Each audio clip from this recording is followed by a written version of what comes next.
ఈ రోజుల్లో చాలామంది యేసుప్రభు దగ్గరకు వస్తున్నారు.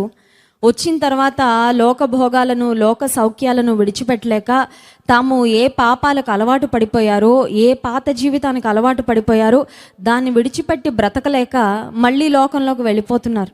అంటే that doesn't mean God has rejected you, but you are rejecting God. దేవుడు నిన్ను త్రోసివేశాడని కాదు, నువ్వే దేవుని త్రోసేసి ప్రక్కన పెట్టేసి దేవునికి నీ వీపు చూపించి వెళ్ళిపోతున్నావు అన్నమాట. ఈ రాత్రికాల సమయంలో మనల్ని మనం ఒక ప్రశ్న వేసుకోవాలి. అదేంటంటే, ఒకడు సర్వలోకమును సంపాదించి తన ప్రాణమును పోగొట్టుకుంటే తనకేం ప్రయోజనం? What does it profit a man if he gains the whole world and loses his own soul? నీ ఆత్మరక్షణ నీకు ముఖ్యం, నిత్య జీవం ముఖ్యం, నిత్య జీవం ముఖ్యం. లైఫ్ ఇన్సూరెన్స్ కార్పొరేషన్ వాళ్ళు బహుశా కుటుంబ యజమానుడు దాటిపోతే ఇంత డబ్బులు కుటుంబానికి ఇస్తాము అని అంటారేమో, కానీ దేవుడు వాగ్దానం చేస్తుంది లైఫ్ ఇన్సూరెన్స్ కాదండి.